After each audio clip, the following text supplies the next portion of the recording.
Yann Amar, vous êtes psychologue, donc vous travaillez à l'hôpital Longjumeau. Vous avez une journée, j'imagine, très dure aujourd'hui. Très dur, un peu moins dur que certaines l'ont été, mais oui, il y a son lot de difficultés chaque jour. Donc, vous êtes psychologue. Habituellement, vous consultez, je veux dire, dans un bureau. Vous avez votre cabinet aussi. Donc, vous consultez aussi à l'hôpital. Donc là, maintenant, votre métier a quelque part, je vais dire, dans la manière de procéder, vos méthodes ont changé. Alors, pour ce qui est de l'hôpital, oui, il y a eu beaucoup de changements dans le sens où il a fallu que l'on s'organise, puisque nous sommes une unité de psychologie, en l'occurrence, avec plusieurs psychologues, bien sûr.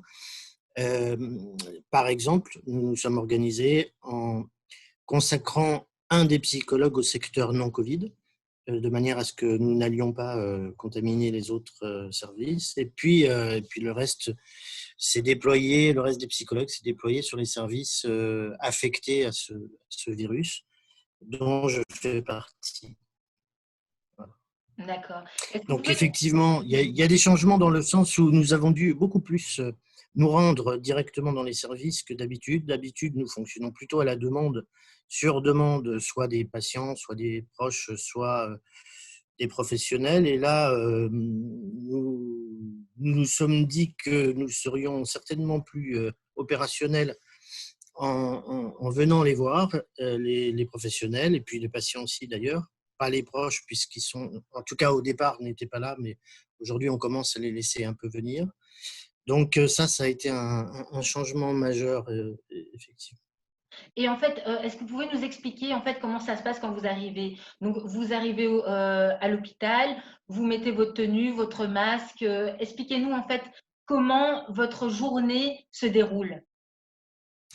Ah oui, comme vous le voyez, donc effectivement, j'ai une tenue un peu spéciale, puisque en ce qui me concerne, je suis affecté entre autres à la réanimation, donc j'ai une tenue de réanimation, si on peut dire. Donc ça, c'est le premier moment de la journée. Et puis ensuite, on consulte un petit peu les différents mails, puisque évidemment, nous avons des informations qui tombent tous les jours. Avec ce virus, les changements sont au moins quotidiens, si ce n'est plus.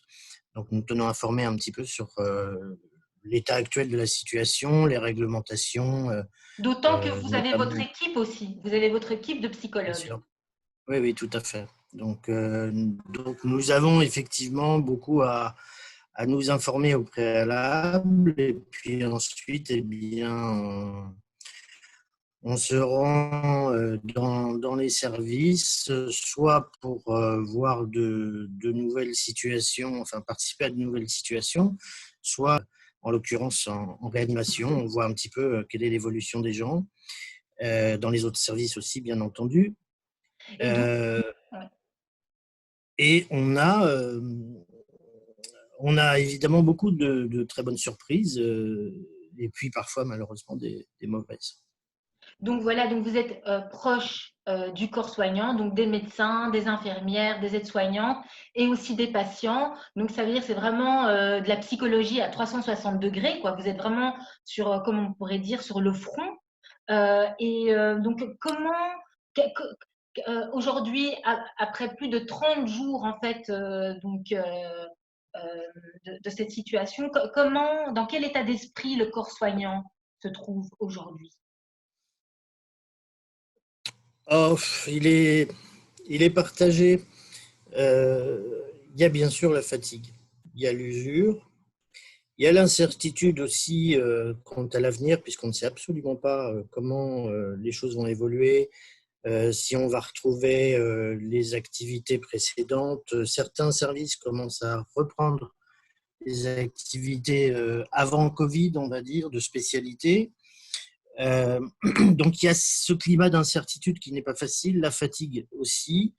Et puis, un petit peu comme la population, j'ai envie de dire, de pas trop savoir, puisque les soignants sont aussi des citoyens confinés quand ils ne travaillent pas. Donc, ils partagent avec l'ensemble des personnes ces questions que l'on se pose tous. Donc, voilà, les services sont un petit peu sur le pied de guerre et en même temps avec des ouvertures sur d'éventuelles reprises des activités, mais sans trop savoir si ça va recommencer, si on va repartir sur de nouvelles vagues, comme on dit. Donc voilà, c'est un climat assez particulier D'accord, qui fatigue beaucoup psychiquement, en fait. Voilà. d'accord. Et donc, c'est ça que vous ressentez en tant que psychologue, on se confie à vous donc par rapport à cette fatigue émotionnelle? Oui, alors ça ne se traduit pas toujours directement par des plaintes, on va dire, hein. Ça peut être des discussions tout à fait informelles, parfois, même de l'humour. Voilà, enfin, les soignants ont beaucoup de ressources, hein, mine de rien, ils sont habitués à l'adversité. Là, c'est vrai que c'est une situation un peu exceptionnelle parce que tout le monde est un peu déboussolé, mais finalement, la mort à l'hôpital, c'est des choses qu'ils connaissent. Les drames divers qu'on traverse, ils connaissent. Donc, il y a juste un climat un peu particulier, effectivement, d'incertitude D'accord, qui, qui traverse jusqu'au savoir médical. Et ça, c'est aussi une des particularités du moment, c'est que d'habitude, vous avez des professionnels qui savent répondre aux questions, qui savent où on va, grosso modo, bien sûr. mmh mh. Et là, ce qui est difficile, c'est que personne ne sait rien sur rien. Donc, D'accord. on navigue à vue. Donc il y a cette incertitude, mais en même temps, j'avais écouté une de vos interviews où vous expliquiez que le corps, soignant a toujours quelque part cette barrière, donc contre la maladie. On a vu qu'il y a eu des décès chez les médecins et on a vu des gens atteints du Covid, donc dans le corps soignant. Comment vous expliquez, que cette barrière quelque part, a sauté ou peut sauter?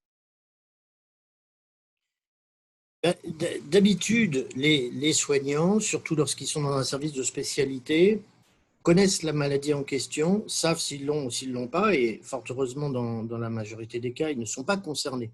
Donc la position du professionnel de santé, elle s'appuie beaucoup sur le fait d'être justement en bonne santé, et comme si finalement il y avait d'un côté des personnes vulnérables et ceux qui étaient assez fortes et invulnérables d'une certaine manière, même si c'est évidemment un fantasme inconscient, mais cette position-là permet de travailler et permet d'encaisser toutes les difficultés du quotidien. Et c'est vrai que là, ce qu'on a vu avec ce virus, c'est que pour la première fois, ou en tout cas une des rares fois, tout le monde pouvait se sentir à la fois contaminé, contaminant.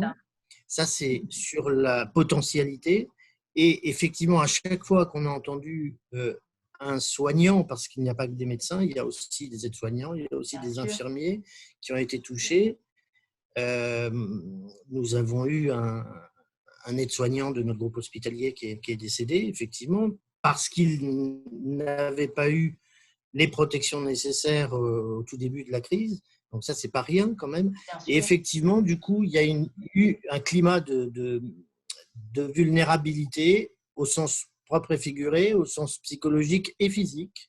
Et ça, c'est effectivement quelque chose avec lequel il faut aujourd'hui composer. C'est-à-dire que même les professionnels de santé découvrent d'une certaine manière qu'eux aussi peuvent être malades, eux aussi peuvent être en réanimation, eux aussi peuvent mourir.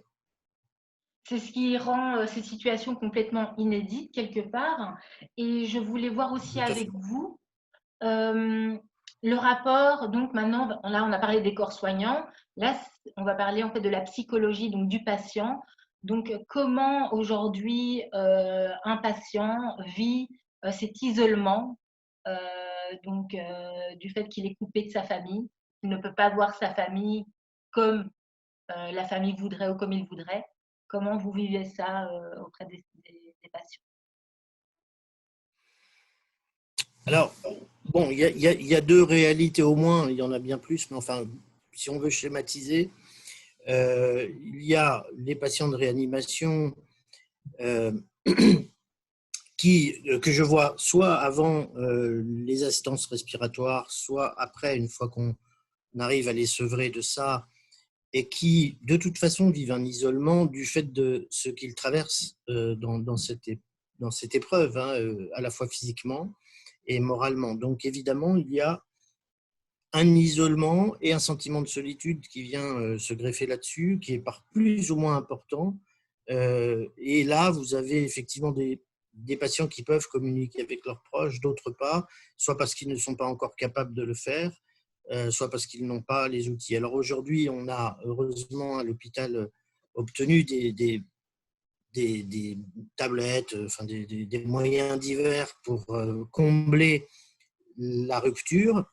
Et puis, il y a aussi évidemment des situations, heureusement, qui se sont ouvertes, on va dire, du côté des limites qui avaient été fixées au départ sur les visites. C'est-à-dire que nous avons quand même beaucoup œuvré à différents titres, hein, soit au sein des sociétés savantes. En l'occurrence, je fais partie de la Société française d'accompagnement de soins palliatifs. Donc, on a essayé de faire remonter beaucoup ces restrictions au départ très drastiques par rapport aux visites. Et nous avons obtenu petit à petit, évidemment, qu'on retrouve un peu de bon sens là-dedans. Et les premières ouvertures, on va dire, qui ont eu lieu, c'était dans des situations, ça l'est toujours évidemment, mais dans des situations de fin de vie, c'est-à-dire des situations où on sait qu'il y a malheureusement de grands risques que le patient décède. Et dans ces cas-là, eh bien, on laisse la possibilité. Pour les autres, je veux dire que c'est plus compliqué, évidemment, parce que ce sentiment de solitude, il est là. Alors, c'était une raison pour laquelle, d'ailleurs, les psychologues ont décidé, en tout cas dans mon hôpital, mais beaucoup d'entre eux ailleurs, ont décidé d'aller au-devant des personnes qui se trouvent non seulement seules parce que les professionnels ne peuvent pas passer autant de temps que d'habitude, que ce soit les infirmières, que ce soit les médecins. Ils font énormément d'efforts et de boulot, mais il y a aussi toujours l'idée quand même qu'il ne faut pas non plus passer trop de temps en contact, évidemment. Donc, les psychologues viennent voir comme ça les patients, passent du temps avec eux, les écoutent, joue aussi un rôle, on va dire, d'intermédiaire entre le patient, le médecin, l'infirmier, voire la famille. Donc, on essaie de combler un petit peu ces ruptures relationnelles qui, fort heureusement, se règlent une fois que le patient peut enfin sortir. Mais, Quand c'est le cas. qu'est-ce que vous avez ressenti auprès d'eux? Je veux dire, quel est le point commun quelque part que vous avez ressenti? Par exemple, vous m'avez parlé je veux dire, du corps soignant. Eux, ils sont fatigués et en même temps, il y a cette incertitude. Et chez les patients, en fait, quel sentiment vous avez pu recueillir, en fait? Oh, bah, alors là, il y en a beaucoup. Alors certains sont, on va dire, contaminés, pas seulement par le Covid, mais aussi par les informations anxiogènes, par les informations qui, comment dire, flattent tel ou tel traitement, etc. Donc, vous avez des patients qui sont révoltés parce qu'ils ont le sentiment de ne pas avoir tel traitement qu'on nous vend par ailleurs. Donc, il peut y avoir parfois de la révolte, parfois une espèce d'abnégation comme ça, un peu passive. C'est très, très disparate, en fait. Hein, mais en tout cas, il y a effectivement la peur, ça c'est sûr. La peur parce que justement, personne ne sait ce qui va se passer. Donc, on est un petit peu dans une situation au jour le jour, voire à l'heure, parce qu'on sait que lorsque les choses s'accélèrent et que parfois, malheureusement, l'état du patient s'aggrave, ça peut se faire très vite. Et ça, les patients ne l'ignorent pas tous. Hein. C'est-à-dire qu'il y en a qui se tiennent très informés, il y en a qui posent des questions, et donc nécessairement, ça joue beaucoup. Alors à cela, on ajoute évidemment le principal symptôme qu'entraîne ce virus, en tout cas en termes d'invalidation, c'est-à-dire que c'est très, très difficile à vivre, c'est les troubles respiratoires, les difficultés à respirer. d'une façon générale, hein, puisque je travaille en pneumologie aussi depuis longtemps, on sait très bien que c'est générateur d'angoisse. Donc le problème, c'est que c'est un peu le cercle vicieux, c'est-à-dire que lorsqu'on a du mal à respirer, on s'inquiète, et quand on s'inquiète, on a du mal à respirer. Donc ça, c'est aussi un aspect des choses sur lesquelles on essaye d'intervenir auprès des patients. D'accord. Oui, et puis comme vous m'aviez dit aussi, l'isolement. Donc le fait de ne pas être en contact avec sa famille comme on voudrait. Parce que c'est vrai que les réseaux sociaux ou même Skype ou même les tablettes, ça, ça ne peut pas remplacer le contact humain. C'est un palliatif, hein, c'est-à-dire que c'est moins, c'est mieux que rien, et C'est en ça. même temps, évidemment, on s'aperçoit des limites, quoi qu'il en soit, et que rien ne vaut de voir quelqu'un de visu, de pouvoir l'embrasser, de pouvoir se toucher, et ça, c'est de toute façon une difficulté à laquelle on est confronté, même quand on peut laisser rentrer, passer, oui, des proches, c'est que les contacts ne sont pas possibles. Et ça, c'est évidemment une particularité. On redécouvre à travers finalement cette crise l'importance du contact. Oui, oui, absolument. Et en fait, je voulais aussi voir avec vous, euh, vu que vos méthodes de travail ont changé, quel regard portez-vous sur votre métier aujourd'hui?